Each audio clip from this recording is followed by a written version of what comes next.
গ্রাম হোক বা শহর, নিজের একটি বসতবাড়ি থাকলে সেখানে বসবাস করার মতো শান্তি আর কোথাও পাওয়া যায় না। শহরের কোলাহল থেকে কিছুটা দূরে গ্রাম্য এবং নিরিবিলি পরিবেশে আধুনিক ফ্যাসিলিটি নিয়ে যারা বসতবাড়ি কিনতে চান তাদের জন্য আজকের এই ইনফরমেশন। এই বসতবাড়ির লোকেশনটা হচ্ছে আগরতলা গান্ধীগ্রাম প্রতাপ সংঘ ক্লাব ঘুষপাড়ায় এই বসতবাড়িটি অবস্থিত। গান্ধীগ্রাম বাজার থেকে প্রায় 700 মিটার দূরত্বে এই বসতবাড়িটি অবস্থিত। আগরতলা এয়ারপোর্ট থেকে প্রায় 2.5 কিলোমিটার দূরত্বে এই বসতবাড়িটি অবস্থিত। বসতবাড়িটি পিচ রাস্তার পাশেই অবস্থিত। পিচ রাস্তার পাশে অবস্থিত হওয়াতে বাড়িতে ছোট বড় যে কোনো গাড়ি অনায়াসে প্রবেশ করে। এখানে মোট 3 গন্ডা জায়গা আছে। এই 3 গন্ডা জায়গার উপর 4তলা ফাউন্ডেশন দেওয়া 2তলা একটি বসতঘর করা হয়েছে। বসতঘরের গ্রাউন্ড ফ্লোরে প্রথমেই রয়েছে বারান্দা, একটি সুন্দর ঠাকুরঘর, তারপর রয়েছে একটি ড্রয়িং রুম, 3টা বেডরুম, 3টা করে টয়লেট এবং বাথরুম, আরও রয়েছে বড় একটি কিচেন। বসতঘরের গ্রাউন্ড ফ্লোরের রুমগুলি ফুল ফার্নিশড এবং ইন্টেরিয়ার ডিজাইন করানো রয়েছে। খুব সুন্দরভাবে কালার করানো রয়েছে। আপনারা যখন এই বসতবাড়িটা কিনবেন আপনাদের মনের মতো করে প্রতিটা রুম সাজিয়ে গুছিয়ে নিতে পারেন। প্রত্যেকটা রুমই বেশ বড় বড়।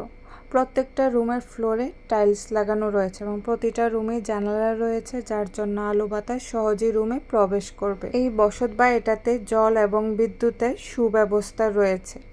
বসতবাড়িটার আশেপাশে বাড়ি ঘর রয়েছে। বসতবাড়িটা দেখতে খুবই সুন্দর। যারা এসে এই বসতবাড়িটা দেখবেন আশা করছি সবার এই বসতবাড়িটা দেখলে পছন্দ হবে। এটা হচ্ছে একটা টয়লেট বাথরুম।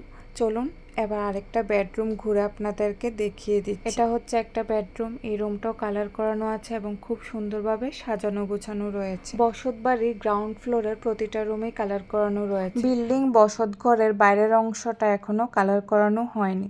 যখন এই বিল্ডিং বসতঘরের বাইরের অংশটাও কালার করানো হবে তখন বিল্ডিংটা দেখতে আরো খুব সুন্দর হয়ে যাবে। এটা আরেকটা বেডরুম।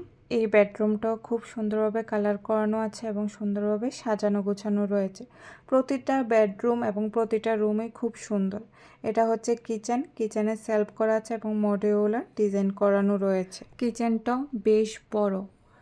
আপনারা যখন এই বসতবাড়িটা কিনবেন কিচেনটাও আপনাদের মনের মতো করে সাজিয়ে গুছিয়ে নিতে পারেন। গ্রাউন্ড ফ্লোরের প্রতিটা রুম তো ঘুরে আপনাদেরকে দেখিয়ে দিলাম। এবার আমরা ফার্স্ট ফ্লোরের রুমগুলো ঘুরে দেখিয়ে দেব। সিঁড়ি বেয়ে আমরা চলে যাব ফার্স্ট ফ্লোরে।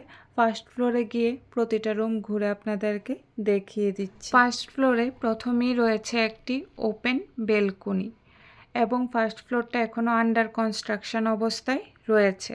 আপনারা যখন এই বসতবাড়িটা কিনবেন রুমগুলো যখন কমপ্লিট করবেন তখন ফার্স্ট ফ্লোরটা দেখতেও আরও খুব সুন্দর হয়ে যাবে। এই বসতবাড়িটা আপনারা কমার্শিয়াল অথবা রেসিডেন্সিয়াল দুটোভাবেই ব্যবহার করতে পারেন। যেমন চাইলে আপনারা এখানে বিয়ে বাড়ি করতে পারেন বা যে কোনো কমার্শিয়াল কাজে এই বসতবাড়িটা আপনারা ব্যবহার করতে পারেন। এখান থেকে যোগাযোগেরও সুব্যবস্থা রয়েছে। এই জায়গা থেকে রবিশঙ্কর স্কুল, কাঠিয়া বাবা স্কুল সবকিছুই কাছাকাছি অবস্থিত। মালিকের বিশেষ প্রয়োজনে মালিক এই বসতবাড়িটা আর্জেন্ট বিক্রি করতে চাইছেন। 3 গন্ডা জায়গার উপর বসত ঘর সহকারে বসতবাড়িটার মালিক আস্কিং প্রাইস রেখেছেন 1,25,00,000 টাকা।